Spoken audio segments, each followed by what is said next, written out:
Good morning, everyone. It's Joker, and today we are starting early because I couldn't sleep anymore, and I have a dentist appointment in like an hour and a half. So, fun times. Still only have power in this room, though, and by extension, my bedroom, so I could hook up the AC so I didn't have to sweat my ass off. But that's not why we're doing this video.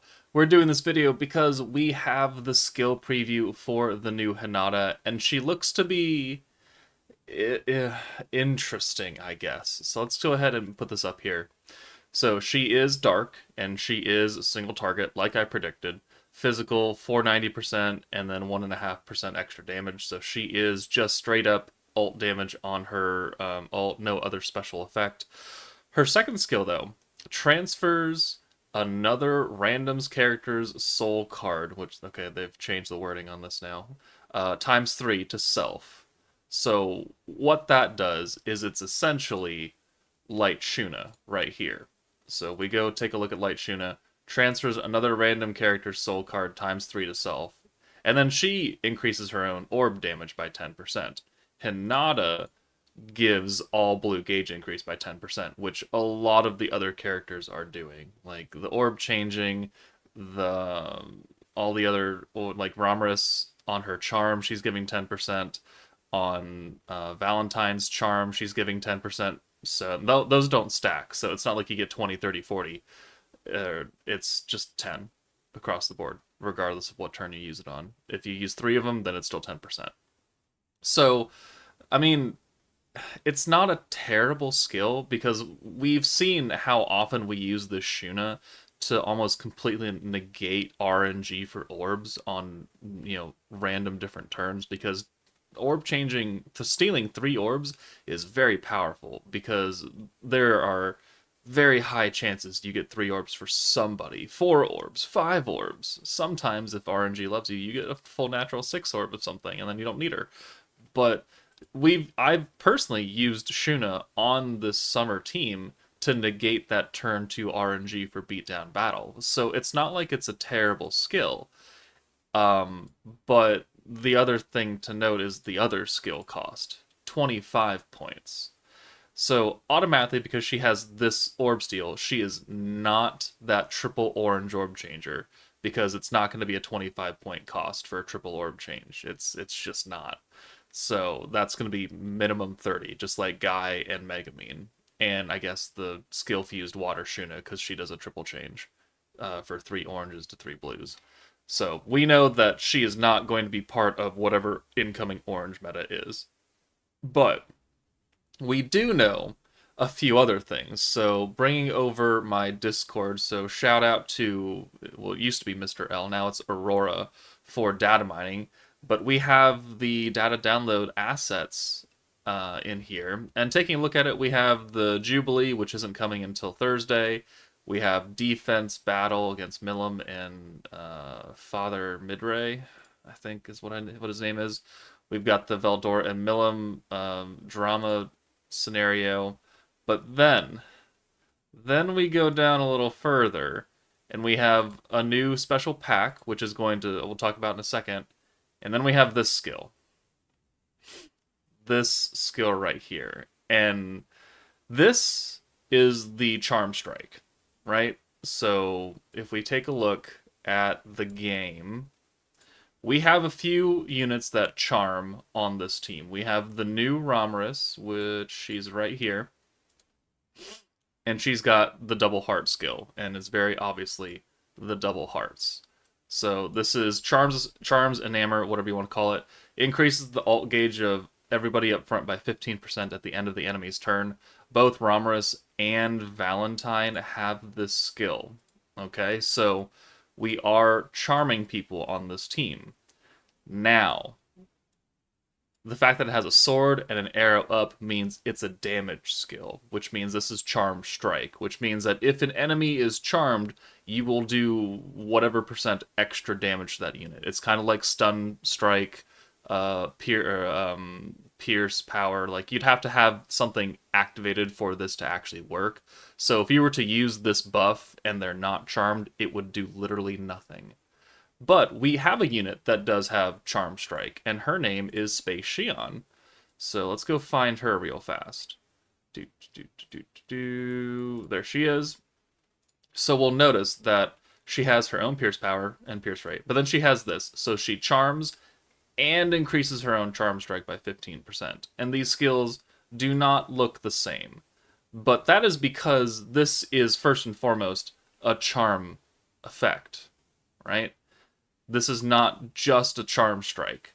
This is charm and charm strike. So this leads me to believe that this is pure attack buff only, which then I guess would make sense for this new Hanada if she's going to be a support unit for the rest of the team, because you'll have the weakness damage, you'll have the alt buff, you'll have the fire and dark resistance down, you'll have the light and dark attack, and then you'll have this charm strike. And the fact that it's 25 points means it's not going to be a super duper huge amount of charm strike, but it could be somewhere within the realm of like 45%. Because if we take a look at Rain, right? Rain's skill costs 25 points. And if, within the first 3 turns, it's 40% magic damage and 20% magic resistance down. If we look at Soka, she also has a 25 point, attack skill, and that is 20% per plus another 5% per Gods of Destiny or World of Fantasy, so max of 25. So that's a 45% attack buff at max for 25 points.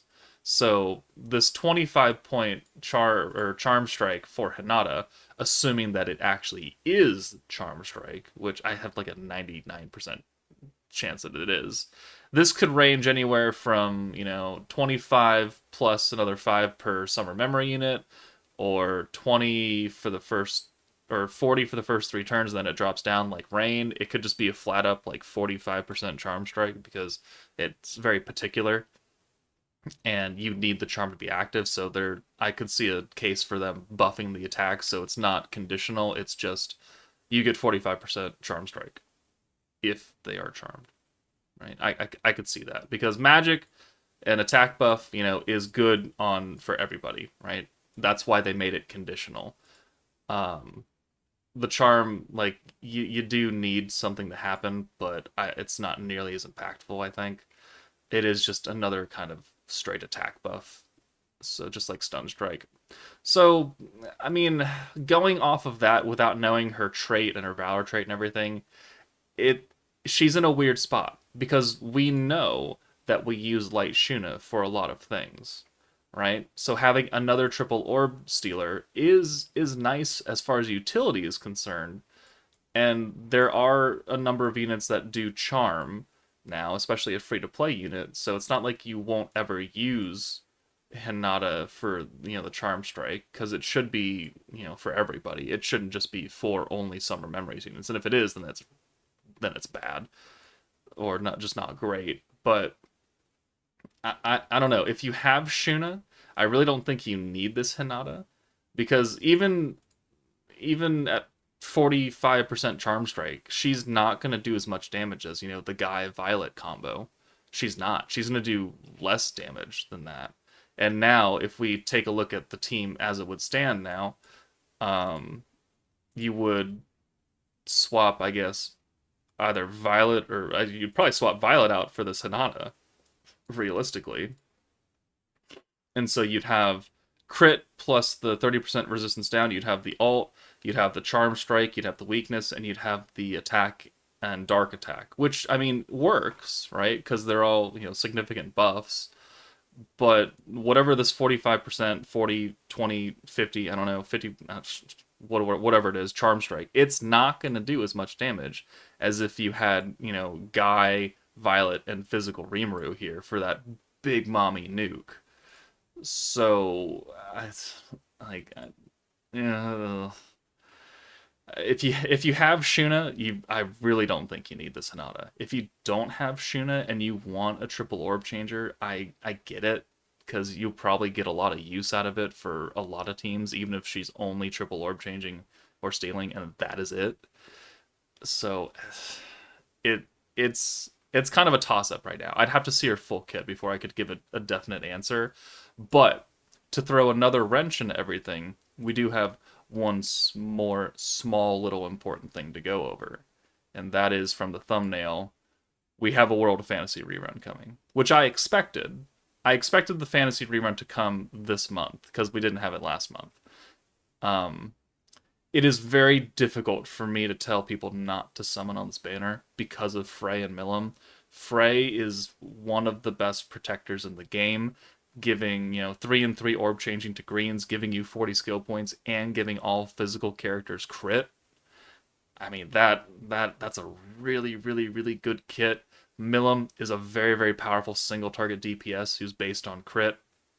The Hero 2.0 does have value on multiple teams, and then sadly, Shizu is probably the worst. Actually, she is the worst unit on this banner, but it doesn't mean she's garbage. I mean, she's buffing Fantasy and Fount of Wisdom attack permanently by 15%, and then she also has a single orb change, which isn't really that impressive in the grand scheme of things, but you can make her work. But she has already been featured on a number of other banners, being the Konosuba meta, because she is on the Adventurer category. So you may have already pulled her, even then. So FREY and MILIM, very, very powerful characters. The Hero 2.0, really strong. If you want to summon on this, I can't really blame you. All right, FREY is going to be a mainstay for a long time as long as they keep pushing physical metas, which this meta is physical, and we know that the next meta is also physical, so she'll probably get some use. And then on top of that, if you do 5 multis and you don't want to, go to 200 pity, you can exchange it for a 10% chance to pull one of these characters, which I think is nice, right? If you don't want to go to, if you pull everything at 50 pity, then cool. Then you can just exchange it for a 10% ticket and try and get a dupe, or not. At least it's a guaranteed 5-star. So at least a lot of your pity doesn't go to waste. If you're at like 170 pity and you pull everything, all right, well, cool. You can get 3 of these tickets, I think. You should be able to exchange it for 3 times as long as you have 50 pity. So, I mean, it's better than just having 170 pity just sit there, right? Because you don't want to go to 200 because you don't want to waste crystals, but you pulled everything, but also you're at 170 pity and it's a waste. So I like it when the banners have this option. And again, like if you want to summon here, then go right ahead, because FREY is a definite prize, MILIM is a prize, the hero is a prize, Shizu is decent. But alongside that, we also have a new daily quest coming with it's got Lumi and Hanada showcase. Clear the quest every day to get rewards, crystals, and coin. So I mean, I'll take free crystals, I'll take free gold. And then we also have the Summer Salute Extra Magic Crystal campaign, which is where this pack comes into play. So if we go into the game right now, we go to the shop, and we go to the crystal shop.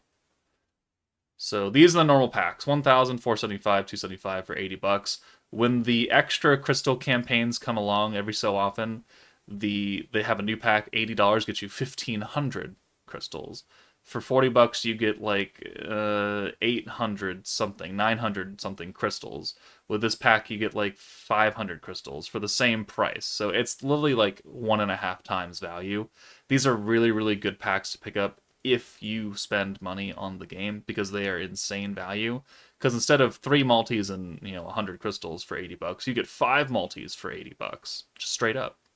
Just straight up. It's the same price as this pack, but you get more multis out of it. So they're really good value. I don't know if I'm going to buy them because, like, I'm good on crystals right now, but I obviously can't pass up really good value packs. So that is something to keep in mind. And then we have the Heroes Jubilee kind of background. We are fighting Hanada, who is light focused. Looks like she's about to do disintegration, so she's got like some aura going on around her. And then we also have the rerun for the fantasy beatdown battle, which is cool because I do like it. I really wish they would actually just make them fucking permanent. That way we could always play it and I could always test units in this stage. But that's, not something that I can control. So, yeah. Looks like there's also going to be a 10% ticket on the fantasy banner rerun. If you want to buy that, go ahead, or it might just be used for the pity that you get here. Oh, not here, but where is it? Here. Either way, I mean, there might be a pack, there might not be a pack. There probably will be a pack because I think the World of Fantasy, not the Fount of Wisdom rerun had packs, so I wouldn't be surprised if this also did. But yeah, so that's what we got. So we've got Hinata's skills, probably Stun Strike. It's okay, not great, and then the Orb Steal, which is really good. But I don't know if that warrants a summon, especially for this meta. Like if you have Trainee and you have Milim, and you don't have Shizu, you don't have Lumi, but you have other support characters, especially like Fount of Wisdom Rimuru or something like that, I think you're pretty safe in skipping. If you have literally everybody, you have Shizu, you have Valentine, you have Milim, you have Trainee, and you also have Violet, and you also have Guy, and you also have Rimuru, I don't think you need Hinata. If you don't have anybody from the meta, and you're like, oh man, should I summon for Hanada just because she has the triple orb steal, and I don't have Shuna? I mean, it might not be the worst idea, but it's also not the best idea because really you want Milim and you want Trainee more because they are almost a complete team by themselves versus Hinata, who you could throw on other random teams and she could work fine to remove RNG, but that's all she's gonna do. Especially if you're not bringing someone who's gonna charm as well, so you're losing out half of her kit's value at that point. So we'll find out more later tonight in, well, just over 12 hours from now when her banner drops. I will be live. I will be summoning for her just to test her out. But let me know what you guys think of this new Hinata. Do you like her skills, assuming that this is the stun strike? Let me know. But that's it for me. Take it easy, guys, and I'll see you tonight.